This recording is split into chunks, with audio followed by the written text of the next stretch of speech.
Happy Monday, everyone. It's a new week. It's the midpoint of the month, which is a big deal.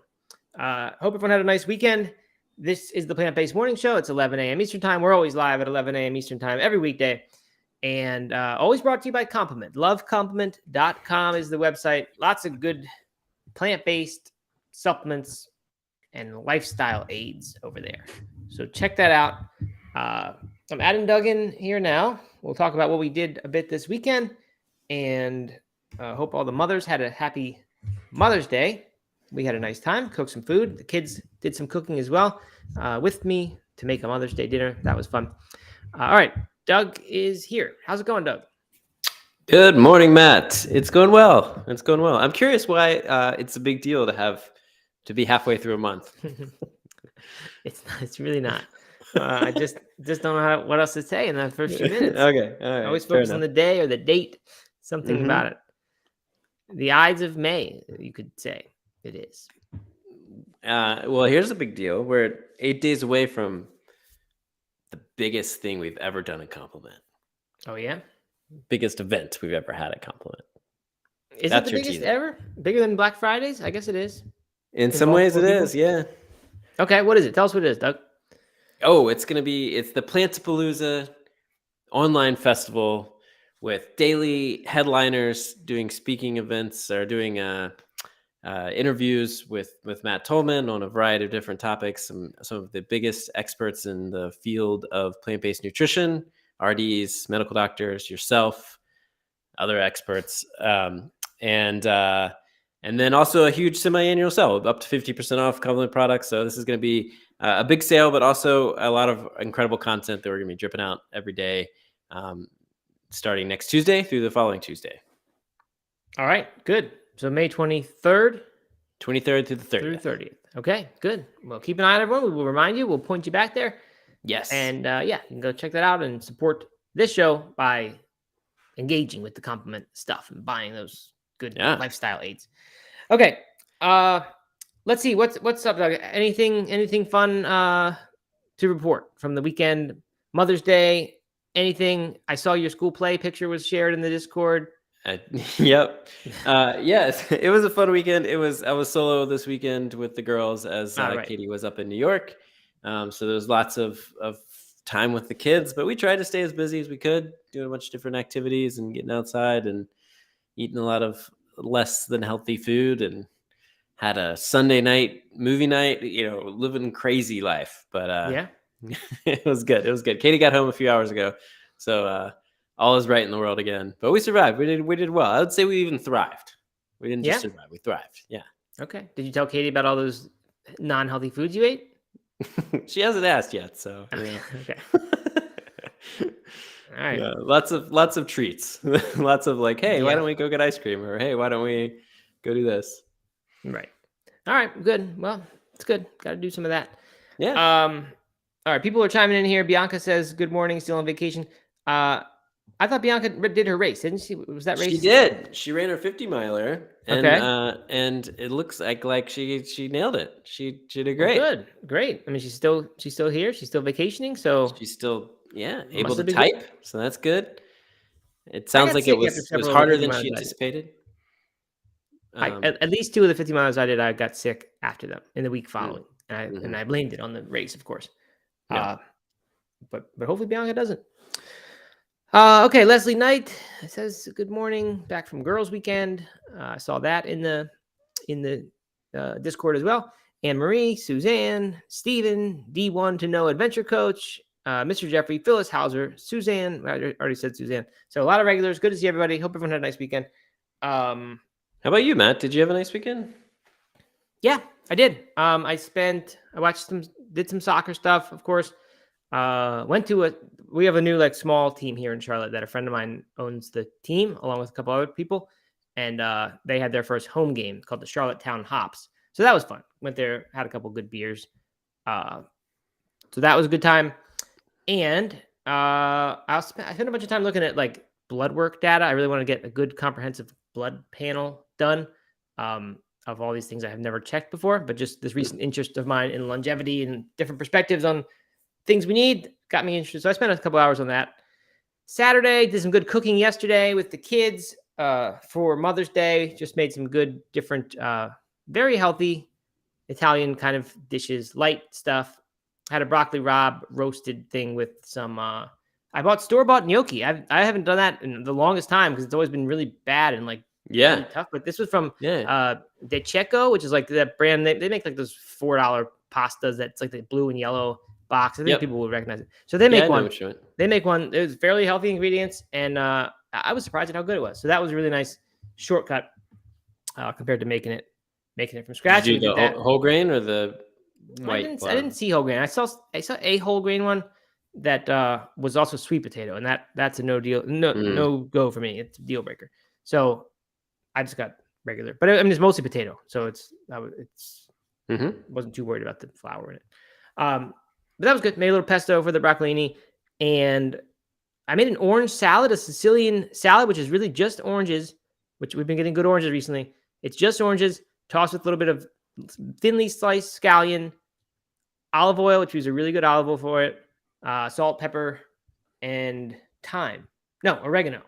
And it was like just a delicious little middle course salad, even though it's basically eating a plate of oranges. But being coated in that good olive oil and the salt and pepper, I don't know, it was just delicious. And then I had we got our Rancho Gordo subscription, Bean Club, and that came with a little recipe for something like a bruschetta. It was beans. I made a pot of beans, cooked it with some tomatoes, and that was a bruschetta spread. That was a very good little appetizer. So it was good food Sunday for me. Plus tofu scramble in the morning we made with the kids and some roasted potatoes. Just a good food day. I saw somebody post the other day that they just got into Rancho Gordo and they had been waiting for a year and a half to get in. The waiting list on that thing is massive. Yeah.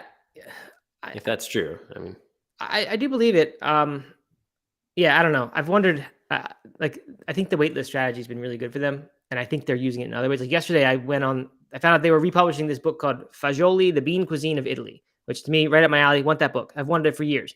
But you can only get it in like $50 hardcover because it's been out of print. So they are remaking it. And I found out yesterday when I got my shipment. So I went on the website. It said, sold out. Join the wait list for the book. And at 11 p.m. at night, I got an email saying, hey, it's available. So now I'm thinking it's a marketing strategy. This whole everything's sold out. Get on the wait list and then grab it when it becomes available. I don't really know. Either way, I'm glad I got this book. Looking forward to it actually arriving. Yeah, that's it. That's all I got. Nothing else, I don't think, that was too eventful. I got Erin a bird feeder that has the camera on it for Mother's Day. She really wanted one of those. Cool. Okay. Yeah, and we've already gotten one bird on there. They're supposed to take 3 or 4 days before they take to it, but we got a nice little female cardinal on there this morning. Nice. And it's pretty cool. It's really, really crisp video. You get an alert to your phone, but it also records it when you're not there. That's fun. So you can get to know the actual individual birds that are there. Do the same birds? I don't even know this. Like, I mean, obviously, if they're nesting around your house, then they're around all the time. But like, when I'm looking out my window and I see a bunch of birds, is it the same birds all the time? Right. I've wondered that too. I have a feeling it is more than we realize, but I don't know.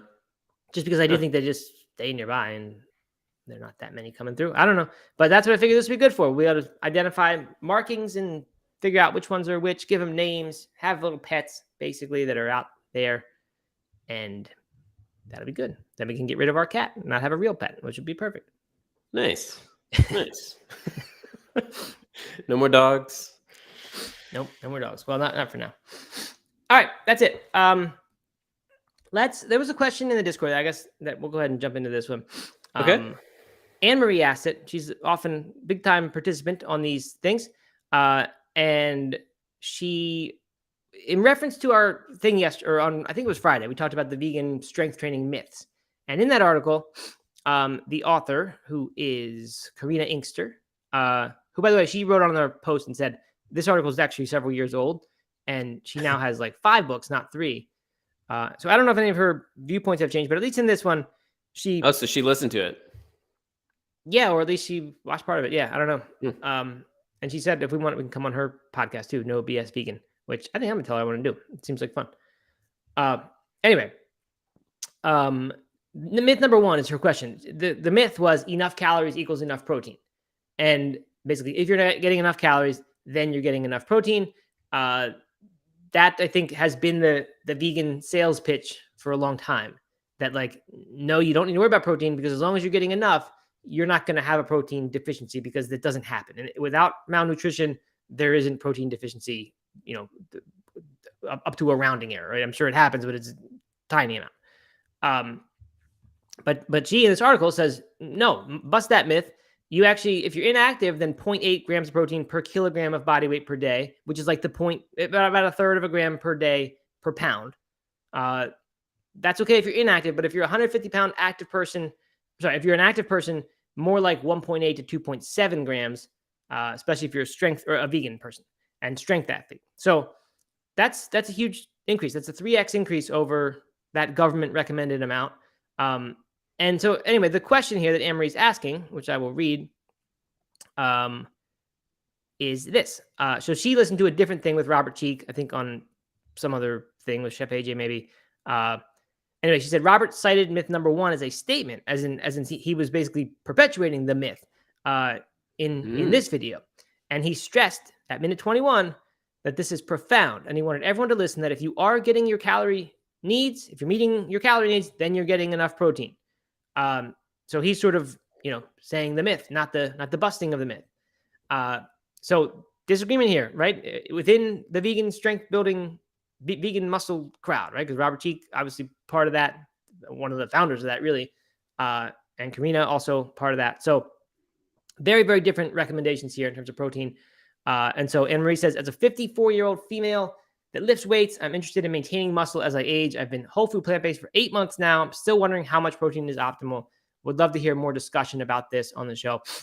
So I don't have the answer. I mentioned maybe a month ago that Peter Attia in his book Outlive says that the current government recommendation for anyone, as far as protein goes, is a joke. He says you need at least 3 times that much, which would put you in line with Karina's recommendations from the article. So that had me kind of thinking, wow, like maybe I need more protein than this. I've since gone back and read Dr. Longo's book, The Longevity Diet. He's right there. He says low protein is, one of the most important things for preventing diseases as you age, especially cancer. And you need, that about a third of a gram per pound per day only. And you don't want to exceed that by very much at all.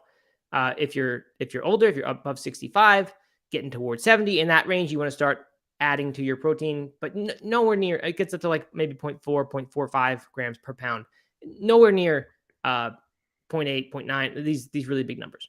So it's odd to me. It's just interesting that like there's such wide discrepancy in these recommendations. It's not like someone saying, get 0.5 or get 0.6. It's right. These numbers are off by a factor of 3 from each other. And you've got reputable people on either side arguing for them. So I don't know how you know who's right. I just Googled, low protein impact on longevity not even that. I said protein and longevity. And the first, 5 or 10 articles that come up are all about the science linking low protein diets to greater longevity. So protein to greater longevity. To greater. Yeah. So Attia, unfortunately, in this book doesn't really give many examples at all of the studies that he talks about that show protein, higher protein increases longevity and, how obvious it is that we need more. He feels very strongly about it, but he doesn't back it up with anything. So I just don't know what to make of it. So if I had to pick one, I'm erring on the side of less protein equals better. It also happens to fit with my diet pretty well. So, I can acknowledge that there's a bias there, perhaps, that I'm more likely to like that since it requires me not to change how I eat very much. But I don't know. I really don't know. The extra thing here, the extra nuance, Longo and Attia are talking about longevity. Robert and Karina are talking about strength training, but even within each of those, there's still this disagreement within each of those camps. So there's no good answer. I guess if you wanted to be safe, go in the middle. I mean, I don't even know if that's safe, but if you want to average them, go in the middle, and then you're not doing too extreme in either direction. But I don't know. I personally think the low is the better. You know what my approach has always been? And this is coming from someone. Eat burritos, put a lot of toppings on pizza, just eat whatever's around. Yeah. Yeah. That's pretty much it. Yep. Good. Glad we got that settled. No, I mean, this is coming from someone who maybe has like 3 times in his life counted macros for like a day. you know, Mm-hmm. very, very few times. But I kind of naturally flow with what I'm doing, right? So if I'm like ramping up for a race and like training a lot harder, then I increase my protein intake and pay a little bit more attention to that. If I'm not, then I'm really not thinking about it at all. As long as I'm eating, pretty balanced meals that have some sort of vegan protein in them, like beans or quinoa or something like that. And then that's it. So like if I'm training harder, then I might have add some protein to a shake and or to a smoothie, or add a little bit extra tempeh or tofu to a meal to get a little bit more protein. And other than that, I'm just not worried about it. With the kids, I do add a little bit more protein. All right, they drink smoothies with protein powder more regularly than I do, but I don't know. It's kind of like your body kind of craves some things, and during when I'm training, it kind of feels, maybe it's all in my head, but it feels like I want more protein, and so I give it a little bit more protein, and then that's it. Mm-hmm. Yeah, I mean, I think if you can be that in tune with your body, then that's a pretty good way to go. I think it's hard to argue against that, especially if it seems to point you in that direction, that when you're doing more activity, you want more protein. So I believe that for sure. All right, so let's see. Bianca says, could it be that the low protein diets they're saying are better for longevity are only better because there's no meat and thus less saturated fat? I think that's been controlled for. I don't really know, but I assume that in this much studies, and I haven't dug into the individual studies, I'm just looking at people's interpretations of them. I would assume that if it was that, they would tease that out and they'd say it's not that the protein's the problem, it's the saturated fat that's the problem, and you want to make sure your saturated fat is under this, and as long as it is, then you're fine. Similar with animal stuff. I have seen some stuff from Longo himself who suggests that the higher protein is better if it comes from plants. It is somewhat less linked to some of these cancers. So there is that, but I don't think it's that. I think it's protein itself. And there's all kinds of interesting stuff that studies they've done, depriving, unfortunately, mice. But he talks about actually why he has to do that, and I guess I understand some of it. But they deprive them of essential amino acids actually at certain periods. And then they alternate with periods where they give them the complete amino acid profile. And like drastic reductions, I think in Alzheimer's in mice. Just really interesting stuff that like protein is thing that like is always thought of as good. And like certainly you want to complete the amino acids. You want to get all of them, the ones your body can't make. But it turns out that when you don't get a lot of certain things, your body goes into this sort of protective fasting mechanism where the cells, do this thing called autophagy, where they sort of eat the weak ones, or consume the weaker parts and sort of reset basically. But that you can't do that long term, right? I mean that. I think it's all experimental. It's nothing that's been proven in humans, so he definitely doesn't recommend that for anyone. But yes, I think the point of alternating that with a week where you get the regular proteins would kind of allow it to become something that's more sustainable. Because, I see. But you're flipping. Okay, I see what you're saying. Yeah. And he's kind of all about that. That's what his whole fasting thing is about, right? He's trying to make it so you can get these benefits of fasting, but do it in a way that's sustainable. Because as you get older, you can't keep doing much fasting. It just becomes too difficult for your body. So anyway, lots of interesting stuff there. I'm just diving into a lot recently and coming to understand it better, but I still don't nearly understand all this or have strong opinions about most of these things. But good question. And I'll keep talking about this as I find more stuff. So there's my my approach. As usual, I'd say go in the middle. It's just I think I really think like when it comes to diet, like going to extremes is kind of risky, and you can mitigate that risk by being somewhere in the middle. It's just safer. It's just closer to the closest you can get to how we probably evolved to eat. And when you go extreme in any direction, to me, you're taking on unnecessary risk. All right, good. Good. So that is that question. Let's see. We got some good weather reports up. Doug, you ready to jump into that? Yeah, let's do it. I am ready. All right, me too. I do need to pull up the gavel sound because we're going back to court, baby. We got some good lawsuit news. Court is in session. Okay, Monday, May 15th, your plant-based morning show weather report / plant bites / headlines. McDonald's and a franchise holder are found to be at fault after a hot chicken nugget from a Happy Meal fell on a little girl's leg, causing second-degree burns, says the jury in South Florida. Sounds like the hot coffee lawsuit that everybody knows from the 90s, and it's not that different from that. The nugget apparently fell out of the pouch or something, wedged between the seatbelt and the girl's skin, and was there for like 2 minutes or something before she started screaming later down the road that she'd been burned. So the mom took pictures of these burns, and turns out they're saying McDonald's is at fault. However, so McDonald's and the franchise holder are liable for negligence and failure to warn customers about the risk of hot food, and that McDonald's USA, the parent company, I guess, is liable for failing to provide the instructions for the safe handling of the food. And but they were not found to be negligent, and the jury dismissed the argument that the product itself was defective by being, I don't know, so hot or being able to fall. I don't know, but I guess that was one of the claims. So, what do you think about this? I don't know. I was kind of wondering about it, and I was thinking about this. What I know I remember my business law class in college. He joked a little bit about the coffee lawsuit because everyone back then thought it was just this crazy frivolous thing, and they couldn't believe the woman was awarded whatever $2.7 million for burning her lap with coffee, which in many ways is her own fault for burning her lap, right? But the problem why McDonald's had to pay all those punitive damages was that they were keeping the coffee apparently at a temperature that was way hotter than it should have been, basically. Like, coffee doesn't need to be drunk at that temperature. For whatever reason, it was advantageous to them, perhaps, or maybe just negligent to keep it at this really high temperature. And they served it that way, and that's the problem. So I guess that's something like if you're like, I wouldn't normally expect chicken nuggets to be that hot. I don't really know. Like I was thinking, if I typical restaurant experience, if I got chicken nuggets and then I touched them for a while, would I expect that to burn me? I don't know.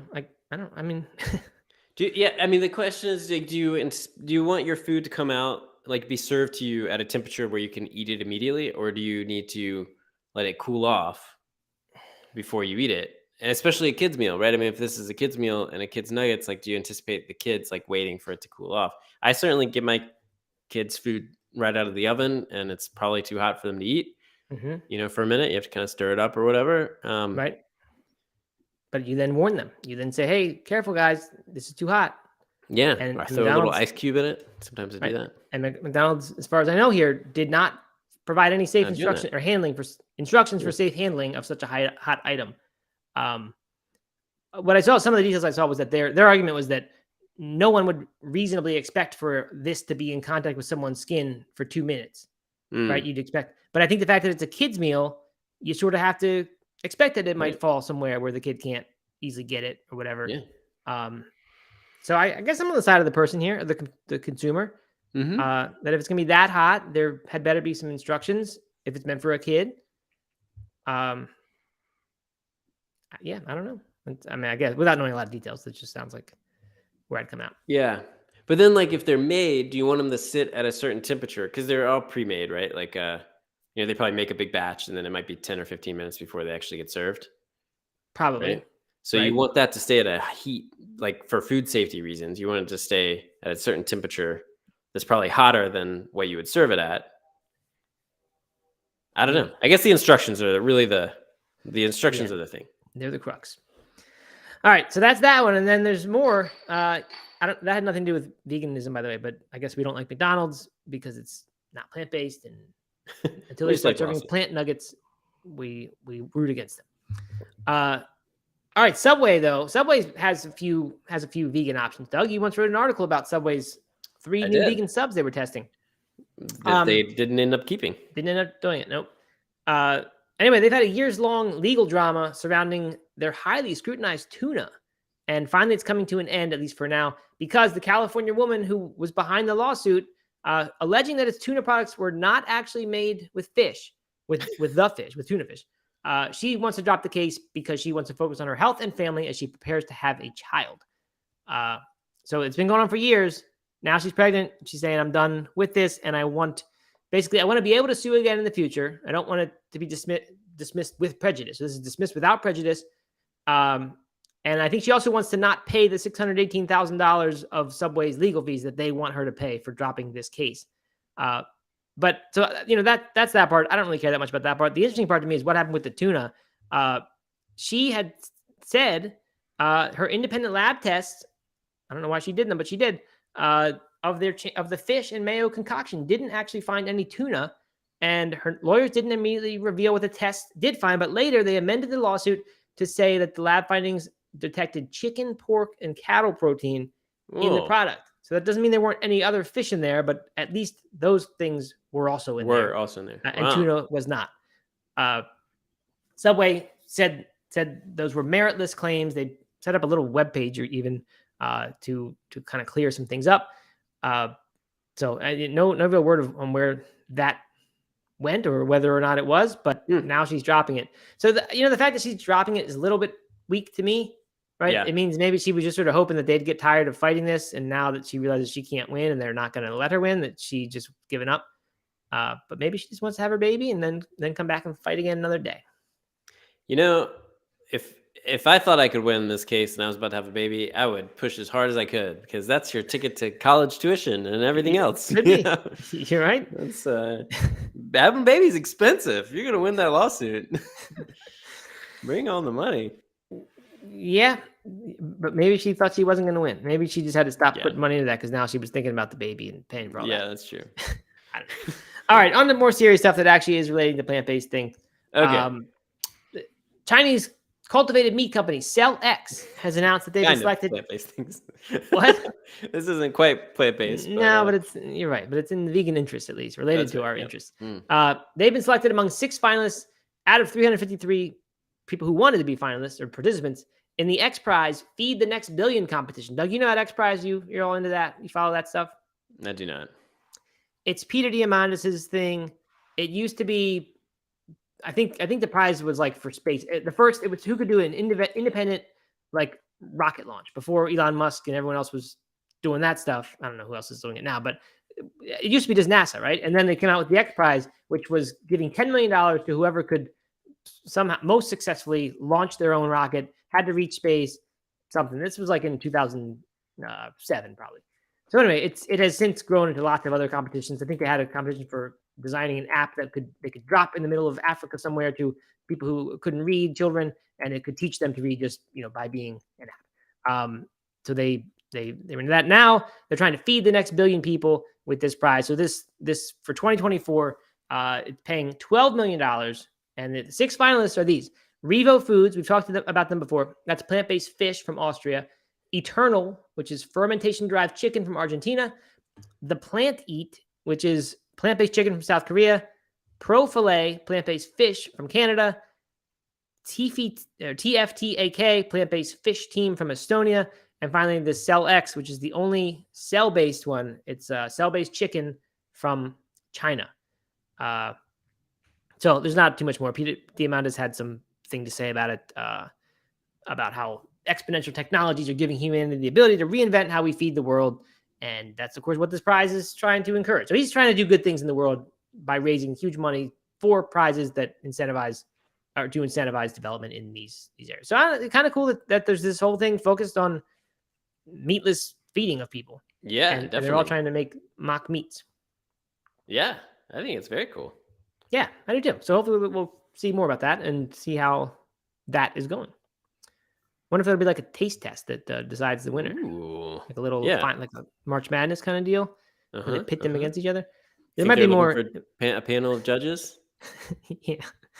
I think there's more involved than just that. I think they want a lot of other things to happen.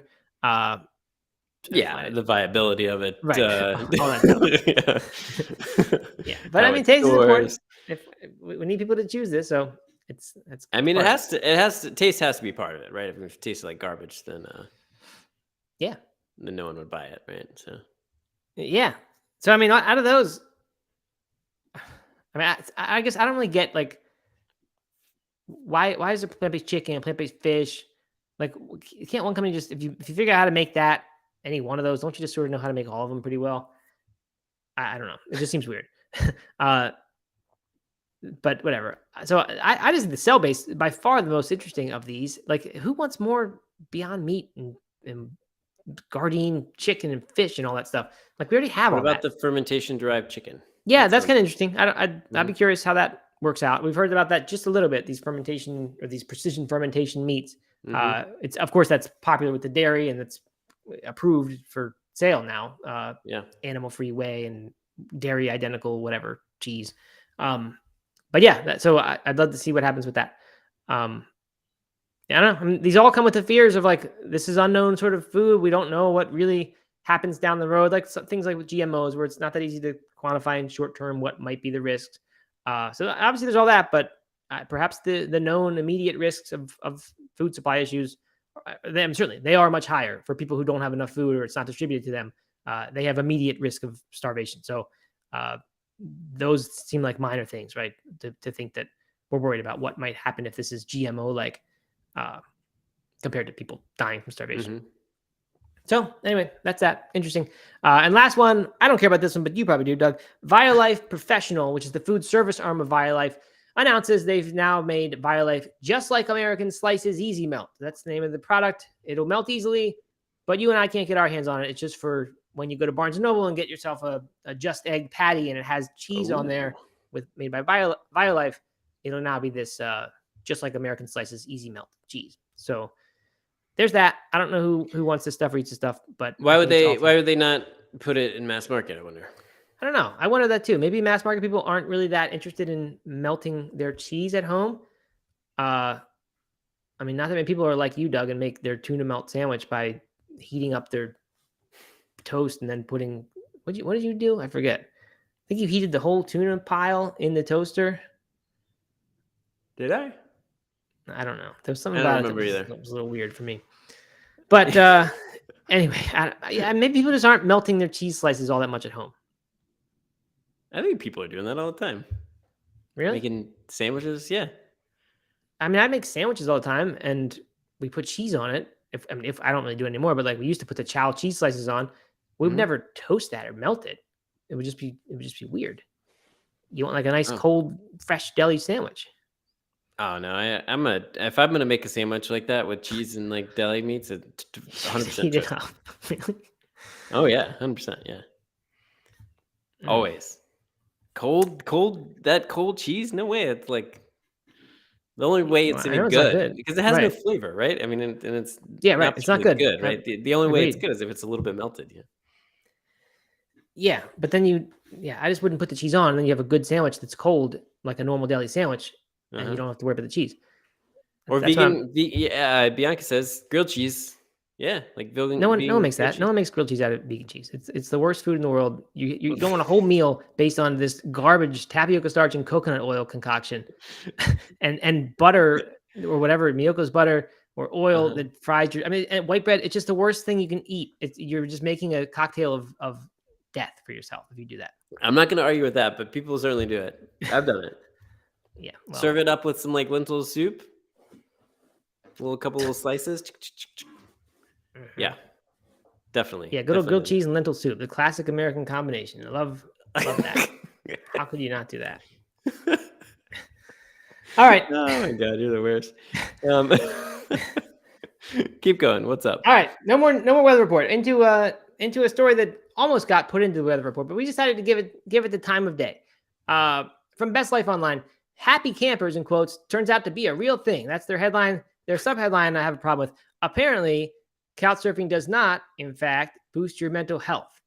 So either apparently or in fact, not both. It's just too weird. But happy campers, I guess it's okay. Kind of a little joke. Here's the news though.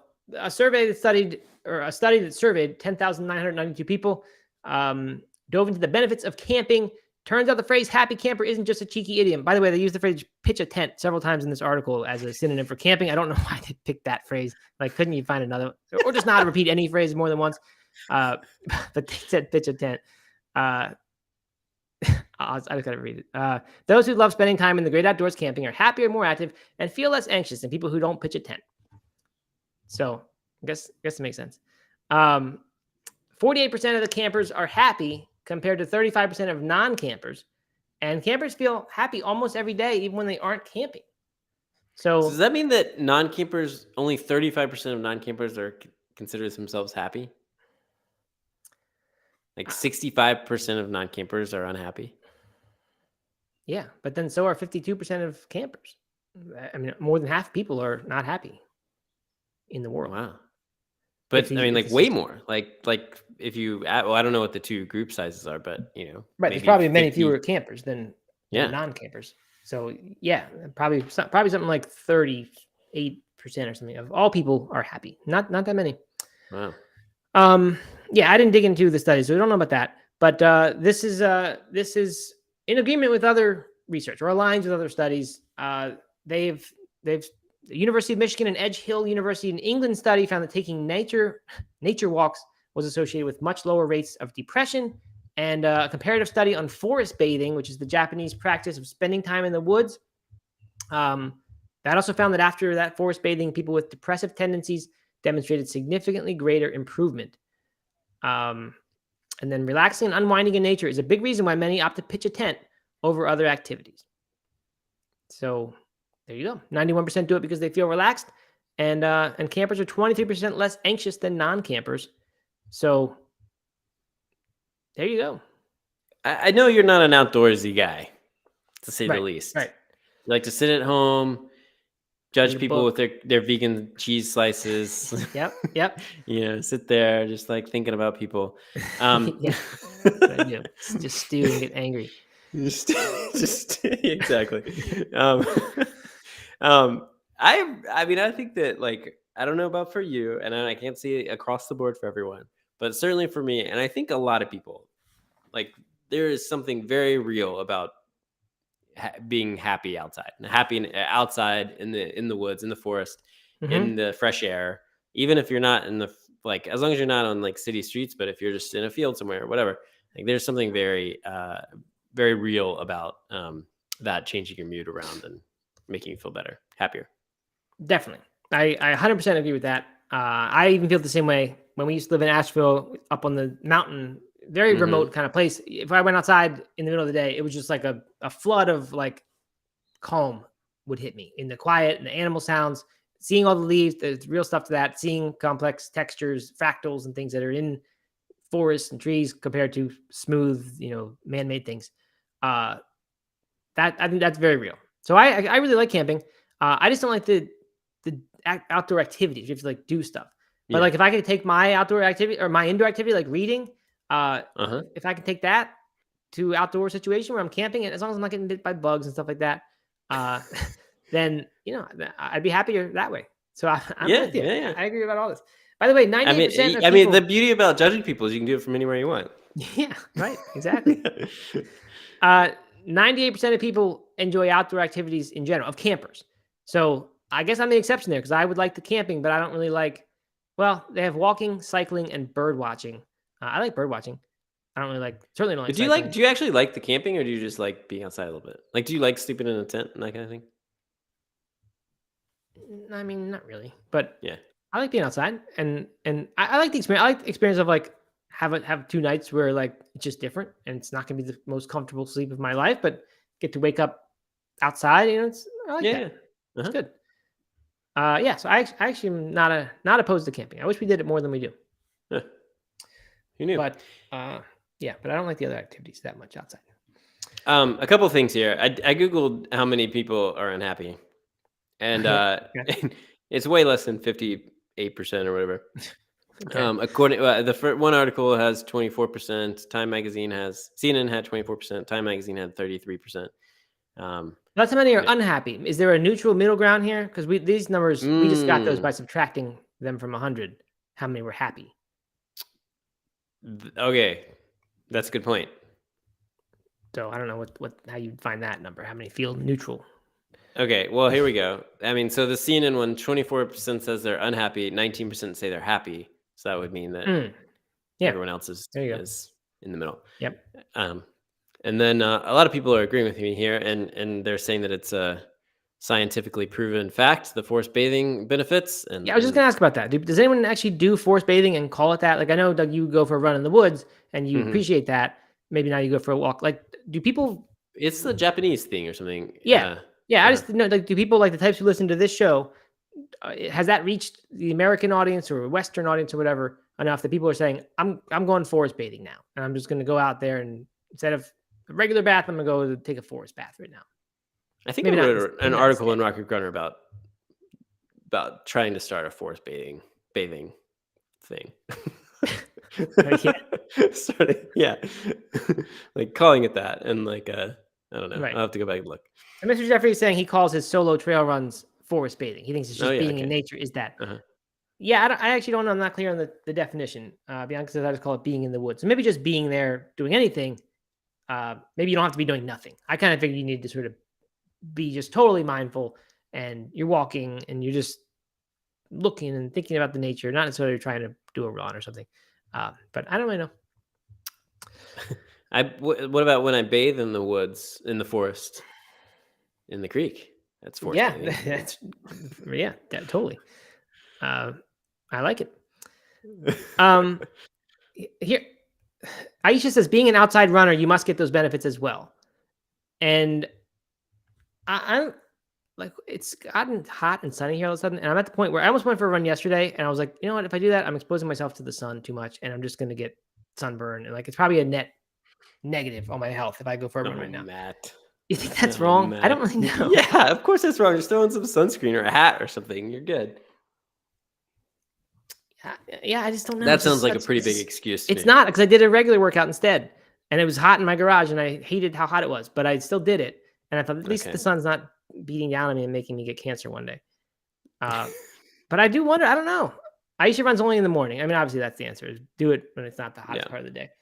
I mean, I will say like outside running, but you're on a street pavement and it's hot, and the heat is reflecting off of the pavement, and you don't have that much breeze or trees or anything. They're just kind of running through a neighborhood. Like to me, that does not give me nearly as much satisfaction. Like not just it just doesn't fulfill me in the same way that actually being in the woods would. Right, because you're running on the smooth surface. You're looking at the smooth surface. You're hearing cars. You're breathing in exhaust. Maybe not that much, depending where you are, but like. Yeah, you're missing what I said was, to me, those benefits for your brain of being in like a natural setting. So yeah, I don't know. I like it. You know what? Now and then I do go for a trail run, not very much, but when my son goes to this one field and kicks soccer ball, and I just go run on that trail for a little bit, 2 miles or something, I actually really do enjoy it. It's a nice thing. I don't like long runs really anymore, but it does feel good to be surrounded by real stuff. All right, so that's camping, forest bathing, all that stuff, and you know what? Let's just leave it there, Doug. We've got an article I'm excited to get to, but I'm just not going to yet. It's from Forbes. It's all about the plant-based diet, all the positive benefits it has to your lifestyle. They cite a lot of the big key studies and just good stuff, and then give you 9 tips for eating less meat, or actually eating more plants. And that's what I love about the article is it's about eating more plants. So many benefits come from eating fruits and vegetables, and I just wish people would get past the tribalism and the the stuff that says like, no, you have to do the meat carnivore diet instead of being vegan. Like you don't have to do any of those. You can just eat a bunch of vegetables, and then with your other calories, eat whatever you feel like. If you feel like eating more vegan food, good. If you feel like eating whatever the carnivore diets, organs, whatever, fine. I mean, not that fine, but if that's what you want to do, you can still be healthy. My point is by eating a ton of fruits and vegetables. We don't need to like say, well, if we can't be vegan, then we must be the carnivore diet. I don't know. So I like this article a lot. I hope this these ideas spread. So we'll talk about that tomorrow, I think, assuming nothing else comes and usurps it. No new sort of listicle for us to top 5 reasons why vegan cheese is the best. Yep. Yeah. No, we'll get to it. I think it's a good one. Good. All right. So all right. Well, thanks everybody. Happy Monday. Monday episodes are always I don't know. You got to like rev back into the week. Yeah, you definitely do. For sure. But we're here. Yeah. So anyway, tomorrow I'll do my blood tests early in the morning. Then I'll be back. Be nice to have one article already planned, which is this one. So yeah, that's it. All right. Enjoy your Monday, everyone. Get in the Discord, nomeatathlete.com/Discord. And that's it. Check out, see you tomorrow. If for all of your nutrient needs, go to lovecomplement.com. All of your additional nutrient needs. Just don't buy anything yet because it'll all be cheaper next week. So save those purchases. Good call. All right. Bye, everybody. All right.